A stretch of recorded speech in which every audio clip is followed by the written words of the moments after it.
Ouais. Regardez les valeurs. Tesla plus presque 4%, Apple 1,65. Alors Microsoft, on va en parler bien évidemment. Ah, c'est le sujet de cette vidéo même. La plus belle valeur. Mais même Microsoft, avec des résultats mitigés, on n'est qu'à moins 1,65. Google 0,70. Amazon de 73, Meta de 30, hein, Meta les résultats ce soir. Et Nvidia plus 11,65%. Et oui, qui est entraîné par AMD. On va voir un petit coup AMD, où est-ce que ça en est. Intel, même Intel est dans le vert, c'est pour vous dire. Et alors, une autre valeur qui se porte bien, Téléperformance. Oui.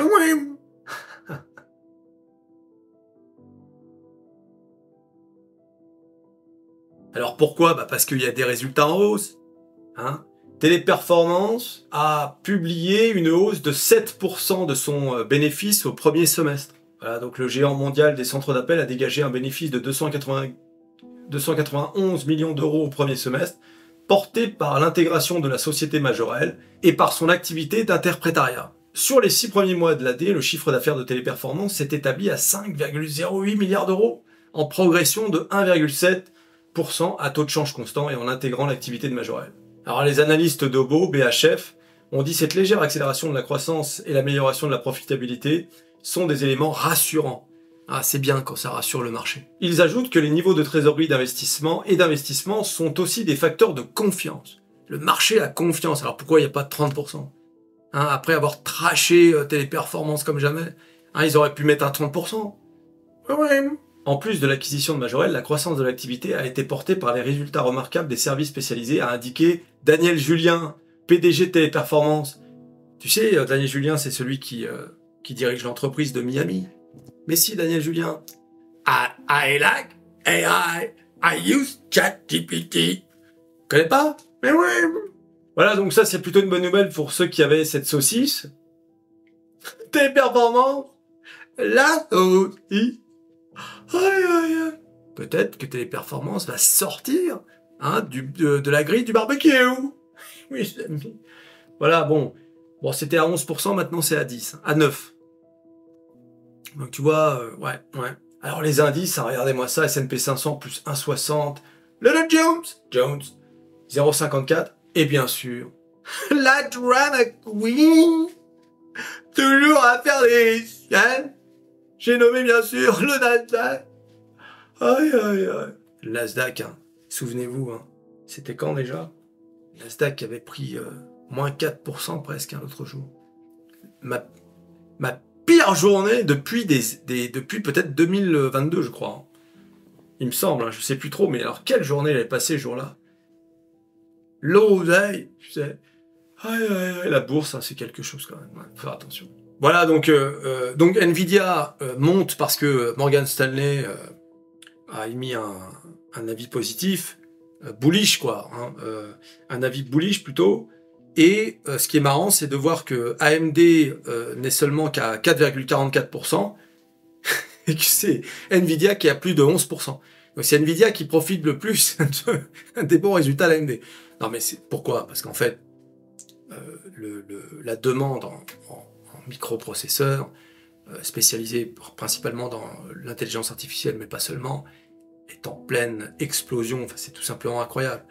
Donc forcément, ça profite à qui? Au premier d'entre eux, c'est-à-dire Nvidia.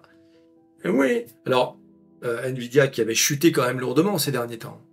Eh bien voilà que tout à coup, alors que les OMA étaient plongés dessus, en disant « Regardez, ça va s'effondrer ». Vous vous rendez compte que dans les commentaires, il y a encore des gens pour parler, de bulles de l'IA.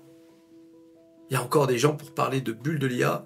Et dès que Nvidia chute ou des entreprises comme ça, bing, les OMA ressortent de leur puits de goudron. Et qu'est-ce qu'ils font? Voilà, on vous l'avait bien dit, c'est la bulle, tout va s'effondrer.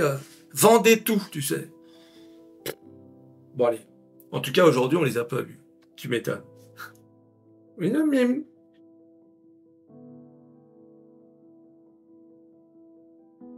Alors bien sûr, aujourd'hui, la mauvaise nouvelle pour moi, c'est bien sûr Microsoft, ma plus belle valeur. Et alors pour avoir le détail des résultats de Microsoft, qui étaient publiés hier soir, il n'y a qu'un seul site, bah, tu le sais bien, c'est Kamala Harris qui le dit, depuis qu'elle est candidate là. C'est bien sûr métamorphose47.com. Regarde. Résultat mitigé de Microsoft au 4e trimestre, le BPA dépasse les estimations, les revenus du cloud sont en baisse, les actions chutent. Alors, la société a déclaré un bénéfice par action de 2,95 $ sur un chiffre d'affaires de 64,7 milliards de dollars. Ces résultats ont dépassé les attentes de 2,94, 1 centime par action et de 64,5 milliards de dollars de chiffre d'affaires, selon les données compilées par Bloomberg. Donc c'est vraiment... C'est-à-dire que ça a dépassé les attentes, mais d'un poil, quoi.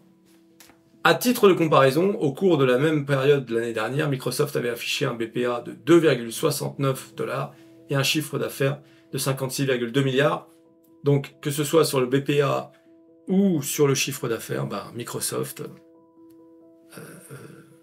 est en progression. Malgré la bonne performance financière globale, les revenus du cloud de Microsoft, un segment crucial pour l'entreprise, ont présenté une image mitigée.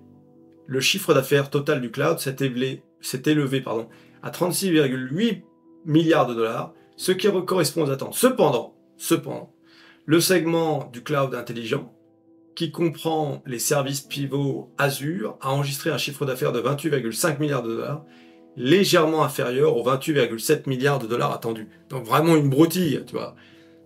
Il en faut peu pour le marché pour ne pas être content. Mais encore une fois, on est à moins 1,66. Donc, ce qui veut dire que le marché sanctionne, mais de façon modérée. Parce que finalement, les résultats sont plutôt bons. Voilà, ils ne sont pas au-dessus, largement au-dessus des attentes. Et surtout, d'une année sur l'autre, les revenus de Microsoft ont connu une augmentation substantielle de 21%, ce qui indique une forte croissance dans tous ces segments d'activité. Voilà, les revenus du cloud ont augmenté de 19% d'une année sur l'autre, affichant de solides performances dans le domaine du cloud malgré des résultats trimestriels inférieurs aux attentes. Donc en fait, c'est vraiment au niveau des attentes, et c'est pas au niveau de la progression de Microsoft. C'est quand même extraordinaire, tu as vu les chiffres. N'importe quelle entreprise française, même européenne, en rêverait de résultats pareils. Voilà, donc comme d'habitude, je vous laisse lire l'article en détail. Tout y est, bien sûr. Et on attend Meta ce soir, et bien sûr jeudi, bien sûr, Amazon et Apple. Et alors là, si jamais c'est pas bon, là on risque de faire... En revanche, si c'est bon, là on est bien. Là on est vraiment bien. On finira le mois de juillet. Ouais, tu me diras, le mois de juillet, c'est aujourd'hui le dernier jour. Mais t'as compris. Ouais. Voilà, donc Microsoft, pour rappel, le ATH à 468 $. Et là, bien sûr, on corrige avec Microsoft depuis début juillet. Et on a corrigé de presque 11%. Et on est même sorti, là, aujourd'hui d'ailleurs, de cette zone qui était une résistance et qui est devenue un support. Donc voilà, bon, la grosse zone qu'il faut surtout pas dépasser, c'est celle-ci, c'est-à-dire la zone qui se situe entre 360 et 385. Voilà, donc ça c'est quand même une zone assez importante. Bon, comme vous pouvez le voir, Microsoft, c'est quand même une boîte qui progresse par rapport à l'année dernière. C'est une boîte qui a su très rapidement monétiser l'intelligence artificielle. Et ça, c'est son grand atout. C'est une boîte qui a su investir là où il fallait dans ChatGPT, enfin dans OpenAI, 10 milliards de dollars. Donc, ce sont des gens, et en plus, leur dernier matériel, c'est-à-dire les Surface Pro, je ne sais pas si vous avez vu ça, sont salués par la critique. Voilà, ils ont intégré les derniers Snapdragon X. Donc même ça, c'est salué, les gens se disent « Ah, ça y est, ça commence à... » Donc voilà, il y a beaucoup de... Même si effectivement, j'en ai parlé sur ma chaîne Méta Perso, allez voir. Même si les prix sont... Waouh! notamment les accessoires, clavier, etc. Là, tu te dis, bah dis donc, c'est presque aussi cher qu'Apple, dis donc.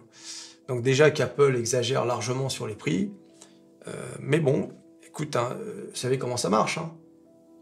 Les entreprises, c'est tant que je gagne, je joue. Hein. C'est-à-dire, tant qu'il y a des gens pour acheter, et ils vont maintenir leur prix. C'est comme Samsung, là, qui vient de sortir une bague, là. The Ring. Tu sais, que tu mets là. C'est une bague que tu gardes 24 heures sur 24, ça mesure ton pouls, tes machins, ton sommeil. 450 €. Hein. Voilà, bon, à un moment donné... Et en plus, j'ai vu un test, c'est même pas fiable au niveau du nombre de pas, etc. Bon voilà, donc c'est vrai que c'est une merveille de technologie, hein, autant de capteurs dans un petit truc comme ça, mais encore une fois, tu verras que les entreprises sont pragmatiques là-dessus. Hein. Si ça se vend pas, ils vont descendre le prix, jusqu'au moment où ils arrivent au prix coûtant, bon là, ils gèrent le truc du marché. Ça marche pas, allez hop, on a essayé. Surtout Samsung, c'est sa spécialité. Hein. Ils sortent des trucs, et encore, c'est moins pire qu'avant, souvenez-vous, quand ils sortaient des centaines de téléphones pour tous les marchés du monde. Ah ouais, c'est incroyable cette entreprise, hein, Samsung. C'est une ville, hein, Samsung. C'est l'économie, vraiment, c'est fou cette entreprise. C'est le poumon de la Corée du Sud. Hein. C'est un peu comme nous avec Atos. Atos, l'assaut, ouais. T'imagines si Atos était une ville? Ah ouais, il y aurait même plus d'eau, tu sais. Ah, chérie, il y a plus d'eau? Bah non, apparemment Atos n'a pas payé les factures. Faut qu'ils aillent voir à la banque, voir s'ils peuvent pas faire un étalement des dettes. Ouais, je sais.